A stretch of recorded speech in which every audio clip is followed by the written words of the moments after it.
Welcome back to the Secret Stash podcast. My name is Chuck Charlton with the Charlton Advantage team. We're filming this live from Milton, Ontario.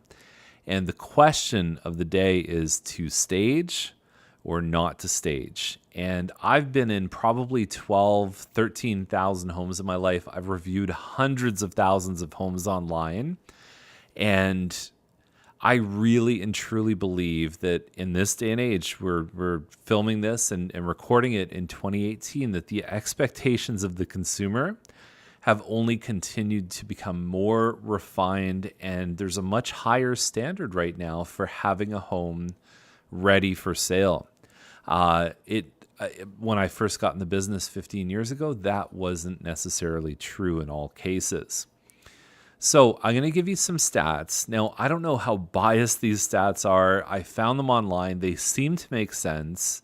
I don't disagree with them, but take them for what they are.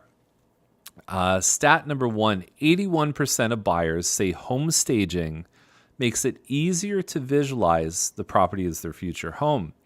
One of the core concepts of staging is make a dining room look like a dining room. So I believe that. Homes staged prior to listing sold 79% faster than those staged sometime after being listed. So some people will do a 180 in the beginning and say, wow, I don't want to do that. And then when they finally do staging, what this one says is it takes them 1/5 of the time as before. So that sounds right too. Staged homes spend 73% less time on the market than non-staged homes.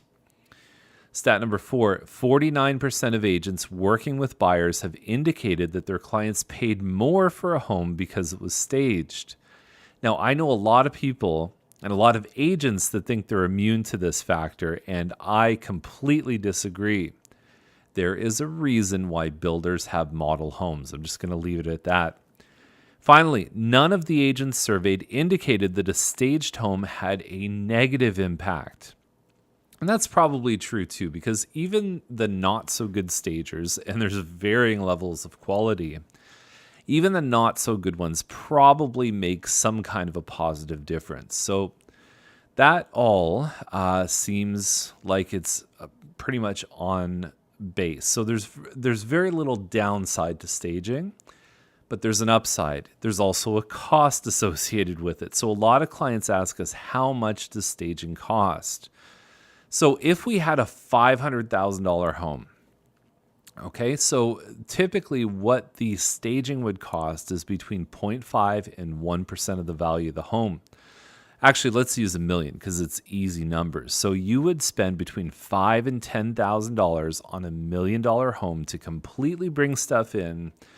We're not talking about putting a couple of fresh flowers and some towels. We're talking about bringing beds, bedding, furniture in some cases, artwork, those kind of things. That's what it costs to bring that in.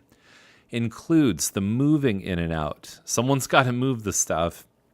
It includes the rental of the furniture, also wear and tear. Whether the home has people living in it or not, there's still wear and tear just through the moving process. So that's how much it costs. I know on our team, what we do is we have an option. We have 3 storage units full of stuff. We made some rather large investments in the last couple of years. And that's what it costs us. Like we know, and we will also know what it costs when we hire somebody to bring, on a much bigger scale to bring stuff in.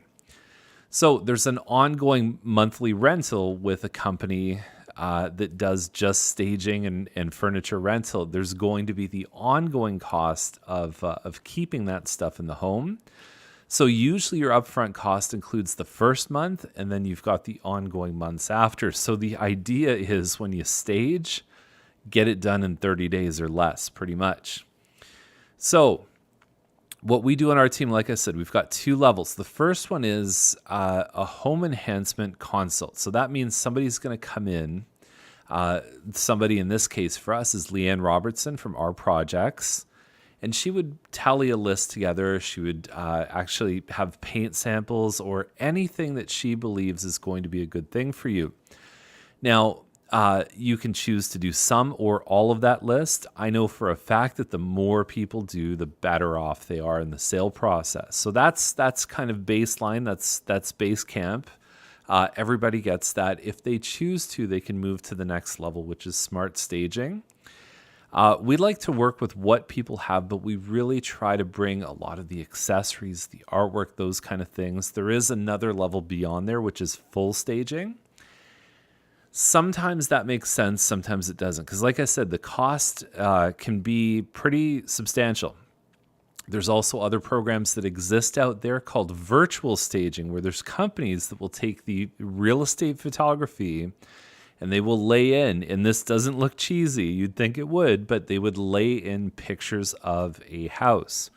If you're watching this video, I'll put some examples up as I'm speaking. So virtual staging is an option. And so, there's a lot of ways that you can do this. It doesn't have to be full on. And the only other thing I'd say is with a vacant house, if you do not have furniture and all the things that a normal family would have in a home, it has to look really good, because the things like light fixtures, countertops, those become the furniture in the house when it's vacant, and you notice all the small flaws too. So you notice when there's little chips of paint off the wall, you notice dirt and scuffs and everything else. So if you're selling a vacant house, your two options is stage it, or you can make it perfect and make it like the day it came off the builder's lot. Okay, so that's what I wanted to share with you. The other thing is, when I talked about Liane and having a professional designer come in, that's much different than most realtors. Now, I've met a few realtors that have an eye for design. Most of them do not. So the way that I consult with clients is I say, look, I can tell you the return on investment for putting lights in, for putting hardwood floors in, for redoing a bathroom. I can prove that with research and from my own experience, but don't ask me what color to paint the walls, because I have no idea. I do have kind of an idea, but I don't feel confident advising somebody to do that. I rely on the decorators to do what decorators do. So the final point before we leave is, not all staging is created equally. It's become almost a buzzword in our industry. Do you do staging or not? Really get into brass tacks with your agent about what they're actually going to do. In some cases, it may even make sense to say, how much does this really cost? And we've had times where we've covered that cost as the agent, and then obviously we get compensated when the home sells. We've had other times where the client has said, you know what, I'll pick up the tab on that, and you just worry about marketing. So whatever you decide to do with your agent, just make sure that it's very clear and transparent about what you're getting, how much it costs, and the benefits that you would hope to receive. And so if the argument's not strong, be very careful. That's a bit about staging or not staging, and you just watched another episode of The Secret Stash.